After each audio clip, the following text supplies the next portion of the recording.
अक्सर लोग ये शिकायत करते हैं कि रात में जब वो सोने के लिए लेटते हैं तो उन्हें बड़ी ज़बरदस्त किस्म की खांसी होती है और फिर वो रुकने भी नहीं आती और कोई भी कफ सिरप जो है वो उनकी हेल्प नहीं कर रहा होता। तो इसकी क्या वजह रहती है? क्या ये किसी हार्ट की बीमारी इसकी वजह हो सकती है? हार्ट की भी हो सकती है, बट यूजुअली ये होती लंग्स की कंडीशन ही है। ओके। और ये बेसिकली जो साइनसाइटिस होता है, क्रोनिक साइनसाइटिस, उसका एक रोल इसमें होता है। ये लेट के जब खांसी वर्सन हो जाए उससे। ओके। साइनसेस होते हैं बेसिकली यहाँ पे एयर स्पेसेस होती हैं अपने स्कल के अंदर, लेकिन अगर इनमें इन्फ्लेमेशन या इन्फेक्शन हो जाए वो फिर साइनसाइटिस हो जाता है, क्रोनिक साइनसाइटिस हो जाता है। और उसकी एक अलामत ये होती है कि हलक में जैसे कहते हैं ना, वो पंजाबी टर्म है केरा टपकता है। कोई कहता है जी दिमाग पानी हो गया, दिमाग से पानी टपकता रहता है।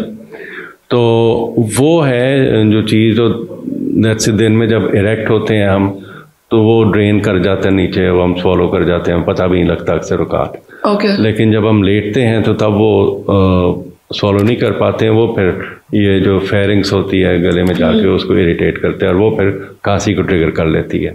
ठीक है। एक और कंडीशन होती है जिसको गर्ड कहते हैं, वो होता है कि जो मैदे का तेज़ाब होता है वो ये खुराक की नाली के ज़रिए गले में इकट्ठा होकर इरिटेट करते हैं, तो वो भी एक और कंडीशन है जो उसको खांसी के बाउट्स को कर लेती है। ओके। और फिर अगर अंडरलाइंग कंडीशन है, कोई अस्थमा है या क्रोनिक ब्रोंकाइटिस है, उसमें भी फिर ये खांसी जो है ट्रिगर ऑफ हो जाती है ये जब रात को लेटते हैं। तो अब मसला ये होता है कि जब खांसते हैं हम तो जो सांस की नालियाँ हैं वो नॉर्मली सिकुड़ जाती हैं। जब एक वो सिकुड़ती हैं तो उनके इरिटेंट रिसेप्टर्स होते हैं सांस की नाली में लगे, वो इरिटेट होकर ट्रिगर ऑफ हो जाते हैं। वो फिर मज़ीद खांसी का बाउट जो है ना उसको प्रोलॉन्ग करते हैं। ठीक है। तो ये एक अक्सर ये एक फीचर होता है दमे का, एस्थमा का। ओके। तो ये साइन हो सकता है एस्थमा का? जी, बल्कि एक कॉफ वेरिएंट एस्थमा का भी होता है, जिसमें कि वीजिंग वगैरह तो नहीं होती, लेकिन खांसी उसका एक मेन फीचर होता है उस एस्थमा का। ओके। ठीक। तो उसके लिए फिर यही होती है कि वो हम या नेबुलाइज़र का आपने जिक्र किया था, नेबुलाइज कर लें, सांस की नालियाँ खोलने के लिए दवाई या इनहेलर ले लें। ओके। और फिर आगे देखना होता है कि अगेन असेस करना पड़ता है इसका कि क्या स्टेटस है, स्पायरोमेट्री से पता चलता है। तो दवा देनी है, कितनी देर के लिए देनी है, किस हिसाब से देनी है, और अगर कंडीशन पर डिपेंड करता है। डॉक्टर साहब, लोग खांसी को तो वैसे इतनी कोई ख़ास बीमारी नहीं समझते, तो वो रेगुलर कफ सिरप जो हैं वो यूज़ करना शुरू कर देते हैं। वो उन्हें थोड़ी वक्तन जो है कुछ टाइम के लिए तो उन्हें रिलीफ दे देता है, लेकिन एक प्रोलॉन्ग ट्रीटमेंट नहीं होता। इसकी क्या वजह होती है? जी, वो वजह यही होती है कि अंडरलाइंग कॉज क्या है वो इग्नोर हो रहा है कि नहीं। क्योंकि कफ सिरप तो उसमें कोई हेल्प नहीं कर सकता, फिर जो रेगुलर कफ सिरप है। हाँ, बहुत लिमिटेड रोल है एक्चुअली। हमने देखा भी ये गया जाके कॉफ सिरप हेल्प करते हैं, but in a very limited way. तो अगेन अगर अंडरलाइंग डिजीज अगर पीछे से लेट्स से स्टमक का एसिड है तो फिर उसको आपको कंट्रोल करना पड़ेगा, या साइनसेस की इन्फेक्शन है उनको करना पड़ेगा, या अंदर एस्थमा या क्रोनिक ब्रोंकाइटिस वगैरह है उनको एड्रेस करना पड़ेगा। ओके।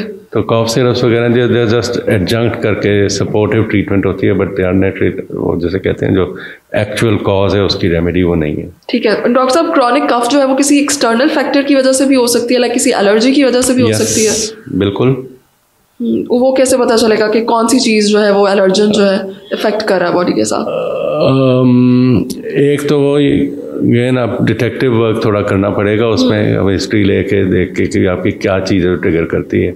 यूजुअली तो पेशेंट को पता चल जाता है, किसी को होता है कि बिल्ली से होता है, या किसी परिंदे से होता है, या किसी को फ्लावर से होता है, फूलों से हो गया, पॉलन से हो गया, या फिर किचन स्मेल से हो गया, या कोई स्प्रे पेंट हो गई, पॉलिश हो गया, फर्नीचर वर्क्स वगैरह, उससे यूजुअली डिपेंड कर देता है। फिर किसी खुराक में लेट्स से नट्स हैं या सी फूड है या पीनट्स हैं, इनकी वजह से हो सकती है। तो फिर हाँ, एक और चीज़ होती है, कुछ दवाएं हैं वो भी कर लेती हैं, मसलन ब्लड प्रेशर की दवा है, एक एस इनहिबिटर्स होते हैं ब्लड प्रेशर के लिए देते हैं, वो भी किसी को खांसी ट्रिगर कर देते हैं, ठीक है, या अस्थमा को वर्सन कर देते हैं। ओके डॉक्टर साहब, बिल्लियों की अभी आपने बात की है जी, तो बिल्लियां जो है वो रेस्पिरेटरी सिस्टम के लिए थोड़ी सी कोई ख़तरनाक हो सकती हैं? क्योंकि कुछ टाइम पहले हमने एक वीडियो लगाई थी और लोग उसके बहुत अगेंस्ट सामने आ गए थे कि जी हमारे घर में तो 20 बिल्लियां हैं, हम बचपन से बिल्लियां पाल रहे हैं लेकिन हमें कुछ नहीं हुआ, we are very friendly with them. हाँ, वो अगेन अगर आपका सिस्टम सेंसिटिव है बिल्लियों का तो फिर प्रॉब्लम होगी बिल्ली आपके लिए, अगर नहीं है तो फिर नहीं होगा। ओके, लाइक आपकी ये जनरल हेल्थ पर डिपेंड करता है। जी, ओके।